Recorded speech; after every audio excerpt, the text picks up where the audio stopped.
बिजली का बिल भी लेकर आए, उन्होंने बिजली के बिल पर भी गुफ्तगू की, पेट्रोलियम कीमतों पर भी की, उन्होंने ये भी कहा अपनी तकरीर में कि रोटी मेरे दौर में इतने की थी, आज इतने की है। 7 भाई खड़े थे, मेरा भाई होता तो रख कर एक चमाट लगाती। बाकी लोगों को ये देखो, ये है जिसने 16 महीने में तबाही मचा दी। 150 से 3 होकर पेट्रोल चला गया। साहिरा बानो साहिबा हमारे साथ प्रोग्राम मौजूद है। मोहतरमा, आपके वक्त का बहुत शुक्रिया। नवाज शरीफ की तकरीर को किस तरह से देखती हैं, अगर आप एनालाइज करें, और जो उन्होंने कहा कि हम तो एटमी धमाके करने वाले हैं, 9 मई वाले नहीं हैं, आप इस पर क्या कहेंगी? बिल्कुल सही है आपकी बातों में, जो पहले कह रहे थे उसका भी जवाब देती हूँ। उन्होंने कहा हम 28 मई वाले हैं।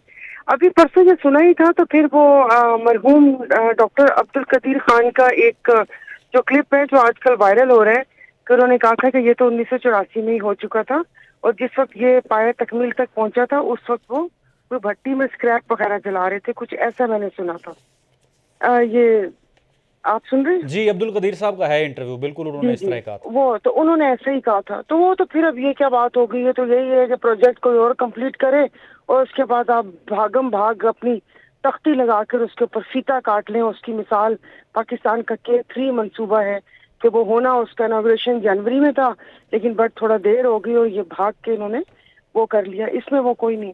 और आपने कहा कि उस तकरीर को कैसे देखते हैं, मुझे समझ नहीं आ रही। पूरा मीडिया, हम सब लोग, मतलब इतनी जल्दी हम लोग इस चीज को हजम कर लेते हैं। भैया वो अदालतों से सजा याफ्ता हैं। आप एक कैसे, आप मुझसे पूछ सकते हैं कि मैं उस तकरीर को कैसे देखती हूँ। मैंने कल भी एक सवाल किया था कि क्या जेल के किसी और कैदी को ये सहूलत मुयस्सर है कि वो बाहर निकल के जलसा भी करे और अपना लाया अमल बना सके। ठीक है, जिनको बियानिया एयरपोर्ट पर ब्रिटिश हाई कमिश्नर को वो जो बता रहे हैं कि भाई जी तुसी ए वाला बियानिया बढ़ाओ, जिनके पास अभी तक बयानिया ही नहीं है, जो पूरी गारंटी लेकर इस मुल्क में आए हैं अपने भाई की 16 माह की हुकूमत में, उनका आने की हिम्मत नहीं हुई। आप वो फॉरेन पॉलिसी बनाएंगे, वो दुश्मनों की आंखों में आंखें डालकर जवाब देंगे? खुदा खुदा कीजिए। तो बहुत सारी चीजों पे पहले मैं भी सोचा करती थी, लेकिन ये जो हालात देखे, स्पेशली ये जो 16 माह और उसके बाद की अभी ये जो निगरान वजीर आजम जो आज काकड़ साहब ने जिस तरह के इरशादात फरमुदात फरमाए हैं, उसके बाद से तो मेरा किसी चीज पर भी वो कहते ना कि यकीन भरोसा उठ गया। और 21 अक्टूबर को जिस तरीके से इंसाफ और कानून का कत्ल हुआ, जिस तरीके से अदालतें भागती हुई वहां पर गई, जिस तरीके से निगरान हुकूमत के वो प्रोटोकॉल मिला, और CPO साहब दिल तो उनका कर रहा था कदमों में लेटने को, लेकिन उन्होंने सैल्यूट पे इत्तफा किया। और जिस तरीके से मोहसिन नकवी गैर आईनी और गैर कानूनी वजीर आला की गुफ्तगू आजकल चल रही है, उसमें किस चीज को किस तनाजुर में देखूं और आपको क्या बताऊं? सब कुछ तैयार है। जब सब ने फैसला कर ही लिया है कि आप और मैं और 25 करोड़ अवाम, कीड़े मकोड़े, इनकी राय की अहमियत रहती है, तो फिर बहस ही फजूल है। ठीक है। अच्छा, एक खबर ये भी थी कि हेलीकॉप्टर जहांगीर तरीन साहब का है, ओन चौधरी साहब साथ मौजूद हैं। इस्तेहकाम पाकिस्तान जो कि एक नई सियासी क़ुव्वत के तौर पर सामने आने वाली सियासी जमात है, उनकी मुकम्मल सपोर्ट हासिल थी जलसे को कामयाब बनाने के लिए। आपको भी ये लगता है कि जो PDM जमातें हैं वो भी नवाज शरीफ के साथ मौजूद हैं और इस जलसे को कामयाब बनाने में उनका भी कॉन्ट्रीब्यूशन है? तो नहीं, जलसा कामयाब क्या बनाना, अगर आप अपनी फ्लोर मिलों, शुगर मिलों के बेचारे लोगों को क्या कहते हैं, नौकरी का डरावा धमकावा देकर जलसे में लेकर आते हैं, तो इसमें कौन सी बड़ी बात है। और बाकी जिस वक्त ओन चौधरी और नुमान लंगड़ियाल को इस्तीफा देने से मना किया था, वो तो उसी वक्त ही समझ आ गया था कि इनका झुकाव किस तरफ है। इस्तेहकाम पाकिस्तान पार्टी अभी तक खुद को इतना इस्तेहकाम मिल नहीं सका। और बाकी मजे की बात ये है, जनूबी पंजाब की तरफ ना बहुत सारी ट्रांसपोर्ट कंपनीज है, फैसल मूवर्स वाली भी उसी जनूबी पंजाब से, बड़ा इश्तियारा, चीमा, तो ये फिर तरीन हेलीकॉप्टर सर्विस भी वहीं की है। वो हमारे इलाके के हैं, लोग ट्रांसपोर्टर ही हैं। अच्छा, उन्होंने सब ने मिल के ये किया है जलसा? सब ने तो ना, मुझे आप खुद ही दिल पे बता दीजिए कि वो जलसा था और जिस किस्म का क्राउड जिन बेचारों को लाया गया। और वो मैं कहती हूँ कि सही वो कहते हैं कि ये कौन सा दिमाग है कि आप वहां पर आके 1 to 5, मैं कहती हूँ कि लीडर के पीछे कोई लालच तो नहीं होती कि अगर लोग आते हैं वो तो जोक आते हैं।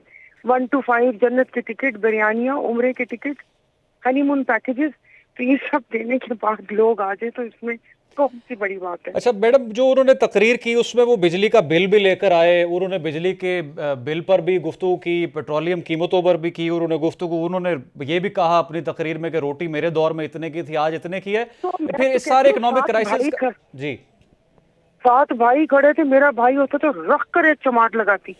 باقی لوگوں کو یہ دیکھو، یہ ہے جس نے 16 مہینے میں تباہی مچا دی.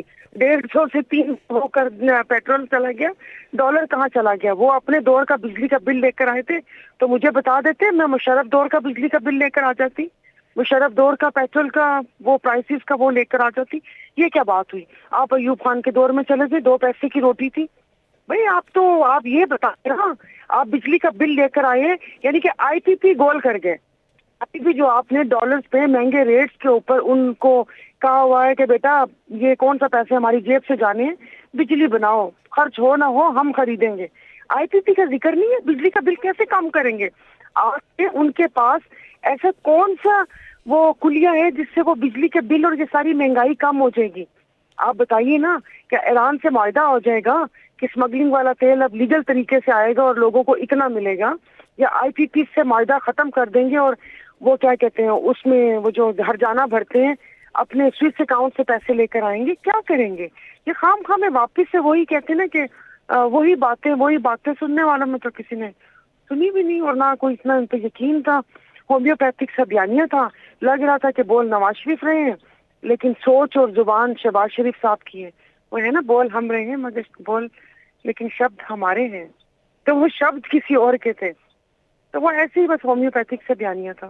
تو آپ کا کیا آخری سوال ہے آپ سے، آپ کا کیا اس حوالے سے انالیسس یا مشورہ؟ نون لیگ کو پھر اب اگر نواز شریف نہیں تو پھر کس کو پرائم منسٹر کا کینڈیڈیٹ بنانا چاہیے؟ نہیں، آپ مجھے ایک بات بتائیں، یہ کہ یہ کوئی کھیل ہے؟ پورے 25 کروڑ میں یا باقی پارٹیز میں کوئی ہے ہی نہیں. ان کی پارٹی میں بھی کیا کوئی اور اتنے سینئر لوگ تھے؟ کیا وہ نہیں تھے؟ کیا تھا کہ انہی کو وہ کرنا ہے اور دوسرا ایک پارٹی کو کچل کے، مطلب یہ انہی تینوں کی باریاں لگنی ہیں، انہی تینوں کی باریاں لگنی ہیں. مشورہ یہ تھا کہ اگر وہ آ کے واپس عدالت جاتے، اس لیے کہ وہ تو جیل جاتے، جیل سے گئے تھے نا، تو ان کا سیاسی قد کاٹ بڑھتا. یہ انہوں نے باقی سیاستدانوں پر بھی دھبا لگا دیے کہ جو بھی سیاستدان آتا ہے اس کو بیساکھی چاہیے ہوتی ہے. یعنی کہ اگر اب وہ اپنی سیٹس بھی لیتے ہیں، کچھ ان کے حلقے ہیں، تو اس کو بھی شک کی نگاہ سے دیکھا جائے گا کہ یہ بھی دلوائی گئی ہے، اور یہی ہوتا ہے. اس کو کیا کہہ سکتے ہیں. ٹھیک ہے، سائرہ بانو صاحب ہمارے ساتھ پروگرام موجود تھیں، آپ کا بہت شکریہ. ناظرین پروگرام ختم ہو رہا ہے، آپ سے دوبارہ ملاقات ہوگی کل. اپنا بہت سا خیال رکھیں. اللہ حافظ.